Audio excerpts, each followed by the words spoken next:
ප්‍රාදේශීය ලේකම් කාර්යාලයක කටයුතු කාර්යක්ෂම කර ගැනීම සඳහා බොහෝ විට IT පාවිච්චි කරන්න පුළුවන්. මේ විදිහට IT පාවිච්චි කිරීම තුළින් සේවය ඉක්මන් වෙනවා, ක්‍රියාවලිය සරල වෙනවා, කටයුතු කාර්යක්ෂම වෙනවා. අවසානයේදී මහජනයාට තෘප්තිමත් සේවයක් ලබා දීමට හැකි වෙනවා. ඉතින් අද දවසේ මම මේ පැහැදිලි කරන්නේ ඔයගොල්ලන්ගේ ප්‍රාදේශීය ලේකම් කාර්යාලයටත් ඇප්ලයි කරගන්න පුළුවන් IT solution එකක්. මේ IT solution එක තමයි මම පැහැදිලි කරන මෙන්න මේ යවන තැපෑල සඳහා සකස් කරපු තොරතුරු පද්ධතිය හා සම්බන්ධ ක්‍රියාවලිය. සාමාන්‍යයෙන් යවන තැපෑල කියන එක ක්‍රියාත්මක වෙන්නේ කොහොමද? බොහෝ විට තැපෑල සම්බන්ධව කටයුතු කරන නිලධාරියෙක් ඉන්නවා. බොහෝ විට කළමනාකරණ සහකාර සේවා නිලධාරියෙක්. ඔහුට ඇයට ඒ අංශවලින් ලැබෙන ලිපි සියල්ලම ලේඛනගත කරන්න සිද්ධ වෙනවා. මේ ලේඛනයට අදාළ වෙනවා ලිපිය ලැබුණු අංශය, ලිපියේ තිබෙන ලිපිනය ලියන්න වෙනවා, ලිපියේ බර සටහන් කරන්න වෙනවා, ඒ බරට අදාළව යොදපු මුද්‍රයේ වටිනාකම සඳහන් කරන්න වෙනවා. ඉතින් මේ කටයුත්ත සාමාන්‍ය ලිපි ගොඩක් එකතු වෙන දවසකට පැයක් එකමාරක් වගේ ගත කරන්න සිද්ධ වෙන කටයුත්තක්. ඉතින් මෙන්න මේ කාලය තප්පර 30කට විතර සීමා අඩු කරගන්න පුළුවන් මේ පද්ධතිය පාවිච්චි කරොත්. මේකෙන් සිද්ධ වෙන්නේ ඒ අංශවලින් ලිපි ලබා දීමේදී ඒ ලිපිනය ඒ අංශයෙන්ම මේ පද්ධතියට ඇතුල් කරන එක.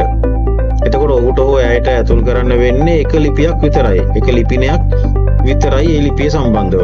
අපි මේක ක්‍රියාත්මක වන ආකාරය චුට්ටක් බලලා මේකේ ඉතුරු දේවල් ටික කතා කරමු. මම දැන් ලොග් වෙලා ඉන්නේ මගේ අංශය හැටියට. මේ තියෙන මගේ අංශය මම මෙන්න මෙතන තැපෑල කියලා තැනින් ක්ලික් කරලා ඇතුළට යනවා. ඊට පස්සේ මට පුළුවන් මට යවන්න තියෙන ලිපියට අදාළ ඒකේ සබ්ජෙක්ට් එක මේ විදිහට ටයිප් කරන්න. ඊට පස්සේ ගොනු අංකය මෙහෙම ටයිප් කරන්න ඕනේ. යවන් ලබන්නාගේ නම එහෙම නැත්නම් තනතුර, මෙතෙන්ට ලබන්නාගේ ලිපිනය. ඊළඟට මේ ලිපිය යවිය යුත්තේ සාමාන්‍ය තැපෑලෙන්ද ලියාපදිංචි තැපෑලෙන්ද යන වග මෙතනින් තෝරන්න ඕනේ. මම මෙතන ලියාපදිංචි තැපෑලෙන් කියලා තෝරන්නම්. ඔබට පේන මේ දකුණු පැත්තේ තියෙන්නේ ඊට කලින් මම ඇතුල් කළ ලිපියක තොරතුරු. මේ විදිහට ඇතුල් කරලා මෙච්චරයි ටයිප් කරන්න තියෙන්නේ. කරලා සබ්මිට් කරනවා. ඉතින් මේ විදිහට එතකොට මම දැනට ඇතුල් කරපු ලිපිය, මේ ලිපිය ඇතුල් කරපු වෙලාව, දිනය සියල්ල සටහන් වෙනවා මෙතන. මේ ටේබල් එකක් දකුණු පැත්තේ පෙන්වනවා. මේ විදිහටම අනිකුත් සියලුම අංශවලින් තම තමන්ගේ ලිපි පිළිබඳ මේ තොරතුරු ටික පද්ධතියට ඇතුල් කරනවා. මේක ඔන්ලයින් තියෙන පද්ධතියක්. මේ පද්ධතිය ලියාපදිංචි වූ පසු මේ කටයුතු කරන එක ඉතාම සරලයි. හරි. දැන් මම මේ පද්ධතියට ලොග් වෙනවා තැපෑල සම්බන්ධව කටයුතු කරන නිලධාරියා හැටියට. ඒ විදිහට ලොග් වෙලා මෙතනින් ක්ලික් කරලා ගියාම මෙන්න මේ වගේ ඩෑෂ්බෝඩ් එකකට යනවා. අද දවසේ ලැබුණු ලිපි පිළිබඳ සාරාංශයක් තමයි මේ තියෙන්නේ. හොඳයි. දැන් ඔහුට කරන්න තියෙන්නේ අර පොතක පැයක් එකමාරක් ගත කරලා ලියපු ලේඛනය වෙනුවට මෙන්න මෙතන ටුඩේ සමරි කියන එකට ගිහිල්ලා මෙන්න මෙතන සේව් and print කියන එකට ගිහිල්ලා මේ ලිස්ට් එක print එකක් ගන්න එක. එතකොට මෙතන ලියාපදිංචි ලිපි මේ තියෙන normal ලිපි සඳහා එන print out එක, මේ තියෙන්නේ ලියාපදිංචි ලිපි සඳහා එන print out එක. හැබැයි මේක මම මෙතන දැනට පෙන්නුවට මේක එක පියවරක් තව කරන්න තියෙනවා මේ print out එක ගන්න කලින්. දැනට මේ පියවර කරන්නේ මේ ලිපියේ තියෙන මේ සියල්ලම ලියන එක, පොතක ලියන එක. මේක ලියන්න ගොඩක් කල් යනවා. හැබැයි දැන් ලියන්න තියෙන්නේ එකම එක දෙයයි, ලිපිය බර කරලා ඒ බර මෙතනට ටයිප් කරන එක විතරයි. අපි හිතමු ග්‍රෑම් 10ක් බර තිබ්බා කියලා. ඔයාලට පේනවා ඇති මේ ග්‍රෑම් 10ක් බර තියෙන එක ටයිප් කරපු ගමන්ම මේකේ ඒ කියන්නේ බර මෙතනට ඇතුල් කළ ගමන්ම පෝස්ටල් කොස්ට් එක එනවා රුපියල් 70යි කියලා. ලියාපදිංචි තැපෑල් ලිපියක් නම් ඊට වඩා වැඩි මුදලක් මෙතන සටහන් වෙයි. ඉතින් මෙන්න මේ පෙන්නන බරට අනුව මුද්‍රයක් ගැසීම තමයි තියෙන්නේ. දැන් මේවා කිසිම දෙයක් ලියන්න ඕනේ මේ පෙන්නන මුදලට අදාළව, වටිනාකමට අදාළව මුද්‍රයක් ගැසීම පමණයි කරන්න තියෙන්නේ. මේක ලියාපදිංචි ලිපියක් විය යුතුයි. මොකද ලියාපදිංචි ලිපි වලට මේක ඔටෝ එනවා. මේ ගැන හිතන්න අවශ්‍ය වෙන්නේ නැහැ ඒ නිලධාරියාට. ලියුමේ ලිපියේ බර කිරලා මෙතෙන්ට සටහන් කරන එක විතරයි කරන්න තියෙන්නේ. සිස්ටම් එකෙන් දන්නවා මේක ලියාපදිංචි ලිපියක්ද නෝමල් ලිපියක්ද කියලා. මොකද මේ ලිපිය ඇතුල් කරද්දී මේ සෙක්ෂන් එකේ කෙනා ඒක නෝමල්ද රෙජිස්ටර්ඩ්ද කියලා මේකට ඇතුළත් කරලා තියෙන හින්දා. ඉතින් මෙන්න මේ ටික විතරයි ඔහුට ඔයාලට දැන් කරන්න තියෙන්නේ. කරලා මෙතන save and print කියලා දුන්න ගමන්ම මේ විදිහට print out එකක් ගන්න පුළුවන්. දැන් මෙන්න මේ වටිනාකම මේ තියෙන්නේ normal letters 4යි.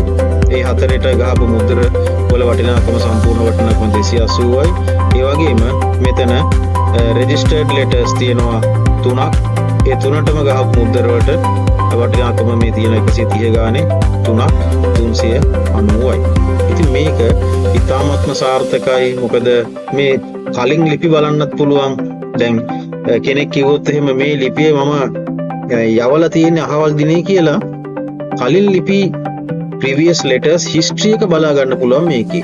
යම් අංශයකින් කියනවා මේ ලිපිය යවලා තියෙනවා නමුත් ලබන්නා කියන මට ලැබිලා නැහැ.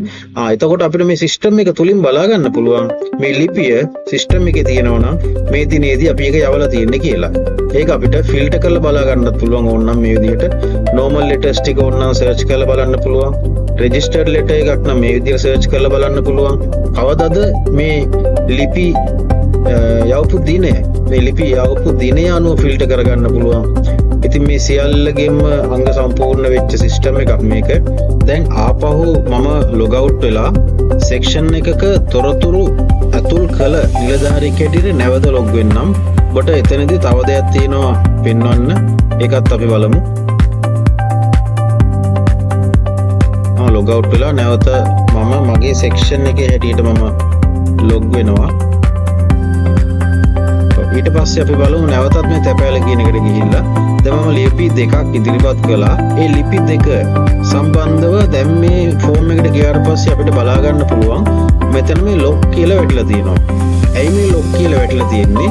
මේක ඇත්තටම මේ ලිපි දෙක කලින් අර අදාළ තැපෑල සම්බන්ධව කටයුතු කරන නිලධාරියා විසින් බර කිරලා මුද්‍රාවක් ඇලවූ බවට අපිට දෙන සහතිකයක් තමයි මෙන්න මෙතන මේ weight කියලා වැටෙනවා. වැටිච්ච ග්‍රෑම් ගාන ඊට පස්සේ ඊට අදාළ අලෝප මුද්‍රේ මිල මෙතන වැටෙනවා.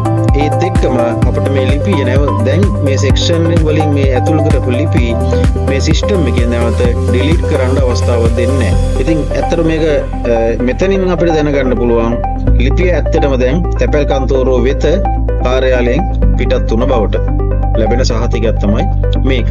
අද දවසේ ලිපි ටික මෙතන මේ විදිහට පෙන්නනවා. ඒත් එක්කම මේ ලිපි අද දවස පහ වුණාට පස්සේ අපිට එඩිට් කරන්න අවස්ථාවක් ලැබෙන්නේ නැහැ. ඉතින් මේ විදිහට අදාළ ආරක්ෂිත උපක්‍රම යොදමින් සකස් කළ මේ පද්ධතිය මා හිතනවා ඔබගේ කාර්යාලයේ මෙම ක්‍රියාවලිය වඩාත් ඵලදායී කරන ක්‍රියාවලියක් වෙයි කියලා. ඵලදායීතාවයේ ඉදිරියට ඔබ යන්න කැමති නම් මේ සිස්ටම් එක පාවිච්චි කරන්න. මේ සිස්ටම් එක පාවිච්චි කරන හැටි සියල්ල මම ඔබට කියලා දෙනවා. සම්පූර්ණයෙන්ම නොමිලේ මේ සිස්ටම් එක ලබා දෙන්න මම කැමතියි. ඒ නිසා මට කතා කරොත් මේ සිස්ටම් එක ඔබගේ ප්‍රාදේශීය ලේකම් කාර්යාලයට ස්ථාපිත කරලා දෙන්න මම සූදානම්. දැන් ආපහු මම ලොග් අවුට් වෙලා සෙක්ෂන් එකක තොරතුරු ඇතුල් කළ නිලධාරියෙක් හැටියට නැවත ලොග් වෙන්නම්. ඔබට එතනදී තව දෙයක් තියෙනවා පෙන්වන්න. ඒකත් අපි බලමු. ලොග් අවුට් වෙලා නැවත මම මගේ සෙක්ෂන් එකේ හැටියට මම ලොග් වෙනවා. ඊට පස්සේ අපි බලමු නැවතත් මේ තැපෑල කියන එකට ගිහිල්ලා දැන් මම ලිපි දෙකක් ඉදිරිපත් කළා. ඒ ලිපි දෙක සම්බන්ධව දැන් මේ ෆෝම් එකට ගියාට පස්සේ අපිට බලා ගන්න පුළුවන් මෙතන මේ ලොක් කියලා වැටලා තියෙනවා. ඇයි මේ ලොක් කියලා වැටලා තියෙන්නේ? මේක ඇත්තටම මේ ලිපි දෙක කලින් අර අදාළ තැපෑල සම්බන්ධව කටයුතු කරන නිලධාරියා විසින් බර කිරලා මුද්‍රාවක් ඇලවූ බවට අපිට දෙන සහතිකයක් තමයි මෙන්න මෙතන මේ weight කියලා වැටෙනවා ග්‍රෑම් ගාන. ඒ වැටිච්ච ග්‍රෑම් ගාන ඊට පස්සේ ඊට අදාළ අලෝප මුද්‍රේ එහෙම නැත්නම් ඒ ගහපු මුද්‍රේ මිල මෙතන වැටෙනවා. ඒත් එක්කම අපිට මේ ලිපිය දැන් මේ සෙක්ෂන් වලින් මේ ඇතුල් කරපු ලිපි මේ සිස්ටම් එකෙන් නැවත ඩිලීට් කරන්න අවස්ථාවක් දෙන්නේ නැහැ. ඉතින් ඇත්තට මේක මෙතනින් අපිට දැනගන්න පුළුවන් ලිපිය ඇත්තටම දැන් තැපැල් කන්තෝරුව වෙත කාර්යාලයෙන් පිටත් වුණ බවට ලැබෙන සහතිකයක් තමයි මේක. අද දවසේ ලිපි ටික මෙතන මේ විදිහට පෙන්නනවා. ඒත් එක්කම මේ ලිපි අද දවස පහ වුණාට පස්සේ අපිට එඩිට් කරන්න අවස්ථාවක් ලැබෙන්නේ නැහැ. ඉතින් මේ විදිහට අදාළ ආරක්ෂිත උපක්‍රම යොදමින් සකස් කළ මේ පද්ධතිය මා හිතනවා ඔබගේ කාර්යාලයේ මෙම ක්‍රියාවලිය වඩාත් ඵලදායී කරන ක්‍රියාවලියක් වෙයි කියලා. මෙන්න සංකල්පය මම ඉදිරිපත් කළා. මේක ලබා ගන්න එක ඔබේ කටයුත්ත. එනම් බොහොම ස්තුතියි.